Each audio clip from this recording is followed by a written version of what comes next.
কিয়ামতের দিন 50,000 বছর মানুষেরা হাসরের ময়দানে দাঁড়িয়ে থাকবে।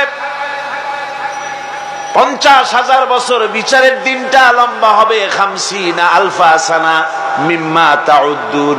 এই পৃথিবীতে তোমাদের গণনা মতে 50,000 বছর যত বড় লম্বা, কিয়ামতের বিচারের দিনটা হবে অত বড় লম্বা। মানুষেরা হয়রান হয়ে যাবে। মানুষের মাথার চান্দি, গুনাহগারের মাথার চান্দি ফেটে গিয়া মগজগুলি গলে গলে পড়তে লাগবে। জিহ্বাটা ঝুলে কুকুরের মতো নাভিস্থল পর্যন্ত পড়ে যাবে। সারা ময়দানে পানি পানি বলে চিৎকার হতে থাকবে। মানুষেরা বিভীষিকাময় দৃশ্য দেখে হয়রান হয়ে যাবে। ভয়ের চোটে কলিজা গলার কাছে চলে আসবে। কোনো উপায় নাই। মানুষেরা হয়রান হয়ে গিয়ে হযরত আদম আলাইহিস সালামের কাছে যাবেন। আল্লাহর কাছে একটু সুপারিশ করেন, আমাদের বিচার হয়ে যাক। হযরত আদম বলবেন, আমার দ্বারা সম্ভব নয়। আমি নিজে আল্লাহর এক হুকুমকে ভঙ্গ করেছিলাম। জানি না আল্লাহ রাব্বুল আলামিন আমার সাথে আজকে কি ব্যবহার করেন। মিয়া সাহেব মাথা খাটান, বুদ্ধি খাটান, চিন্তা করেন আকল দিয়ে, বিবেক দিয়ে। আবাল বাশার আদম আলাইহিস সালাম আল্লাহর দরবারে কথা বলতে সাহস পাবেন না। বলবেন নূহের কাছে যাও। নূহ আলাইহিস সালাম বলবেন আমি পারবো না। ইব্রাহিমের কাছে চলে যাও। ইব্রাহিম আলাইহিস সালাম বলবেন আমিও পারবো না। সকলে এক এক অজুহাত দিবেন। বলবেন যাও মুসা আলাইহিস সালামের কাছে, তিনি বলবেন আমিও পারবো না। যাও ঈসা আলাইহিস সালামের কাছে। হযরত ঈসা বলবেন আমি তো পারবোই না, কারণ গোটা পৃথিবীর শত শত কোটি নাসারা আমারে আল্লাহর ছেলে বলেছে, আমি তো তাদেরকে কথা বলতে পারি নাই। জানি না আজই হাসরের ময়দানে আল্লাহ রাব্বুল আলামিন আমার সাথে কি ব্যবহার করেন। তবে আমি একটা পরামর্শ দিতে পারি, আল্লাহ রাব্বুল আলামিনের দরবারে আজকে কেবল কথা বলতে পারবেন বিশ্ব নবী জনাবে মুহাম্মদুর রাসূলুল্লাহ সাল্লাল্লাহু আলাইহি ওয়াসাল্লাম। হাসরবাসীরা তার কাছে যাবেন। নবীজি মাকামে মাহমুদে আল্লাহর দরবারে সেজদায় পড়ে যাবেন। এই সেজদায় কত কাল চলে যাবে আল্লাহ পাক ভালো জানেন। সেজদায় পড়ে শুধু কাঁদতেই থাকবেন। রব্বুল আলামিন বলবেন হাবিব মাথা উঠান, আপনার দরখাস্ত আমি আল্লাহ রব্বুল আলামিন মঞ্জুর করে নেব। সুবহানাল্লাহ বিহামদিহি।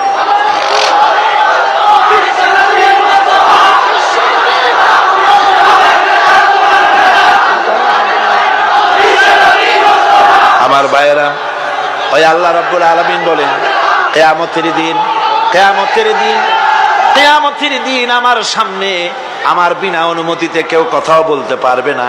ইয়ালামু মা বাইনা আইদিহিম ওয়া মা খালফাহুম।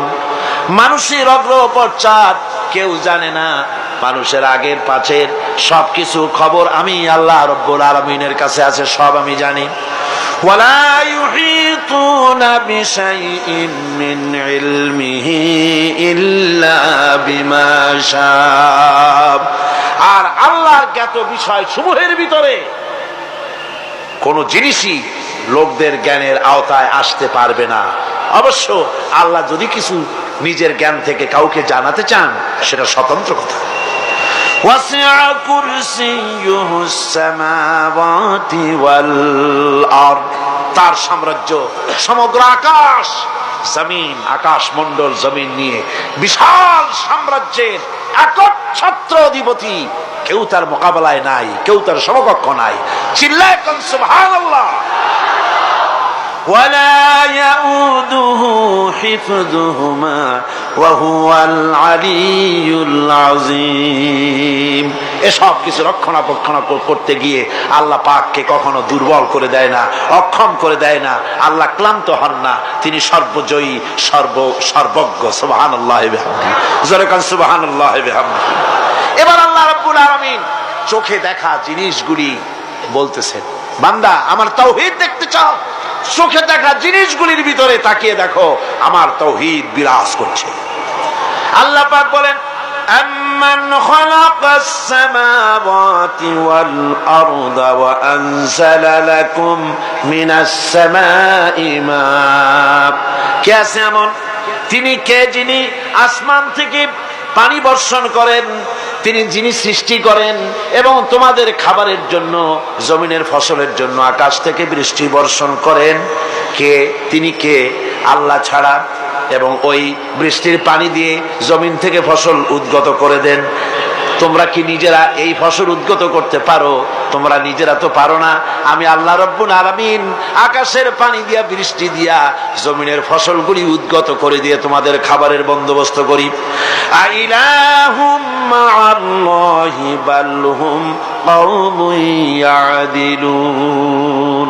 আমি আল্লাহর সাথে এসব কাজের মধ্যে আল্লাহর সাথে কোনো অংশীদার আছে নাকি কেউ? জোরে বলেন, আছে নাকি কেউ? আল্লাহ আবার বলেন, আম্মান জাআলাল আরদা কারারান ওয়া জাআলা খিলালাহা আনহারা। তিনি যিনি এই জমিনকে বসবাসের উপযোগী করে তৈরি করে দিয়েছেন, স্থিতি করে দিয়েছেন। জমিন হেলে না, দোলে না, নাচে না, তোমার নিয়ে উল্টায়া ফালায় দেয় না। এই স্থিতি করে জমিনকে তৈরি করেছেন। আর জমিনের উপরে নদ নদী প্রবাহিত করে দিয়েছেন তিনি বাকে। তিনি তো একমাত্র আল্লাহ রাব্বুল আলামিন। পাহাড় দিয়া জমিনটাকে, পাহাড় দিয়া এমন ভাবে টাইট করে দিয়েছেন যাতে করে জমিন তোমাকে নিয়ে নড়াচড়া করতে না পারে। আল্লাহ পাক বলেন, আইলাহুম মাআল্লাহি বাল আকসারুহুম লা ইয়ালামুন। এসব কাজে আল্লাহর সহযোগী আছে নাকি কেউ? জোরে বলেন, আছে। সুতরাং তোমাদের অনেকেই এসব কথা বুঝতে পারো না, চিন্তা করো না। তোমাদের সমস্ত বিপদ আপদ মুসিবত সব সময় সব জায়গায় আমার সাহায্য বর্তমান। তাওহীদ ছড়িয়ে আছে পৃথিবীর সর্বত্র, আকাশে, জমিনে, মহাশূন্যে। এসবগুলি দেখে এর দ্বারা তোমরা হেদায়েত নিতে পারো। ভাইরা আমার, এই তাওহীদে পরিপূর্ণ বিশ্বাস করতে হবে। আল্লাহ ছাড়া কেউ নাই, আল্লাহ ছাড়া মালিক নাই, আল্লাহ ছাড়া খালেক নাই, আল্লাহ ছাড়া গাফফার নাই, তিনি ছাড়া জব্বার নাই, তিনি ছাড়া কাহার নাই, তিনি ছাড়া সাত্তার নাই, তিনি ছাড়া মুহাইমিন নাই। তিনি সবকিছুর মালিক, সন্তান দেওয়ারও মালিক, আবার না দেওয়ারও মালিকও তিনি। সন্তান কে দেন? জলে বলেন, কে দেন?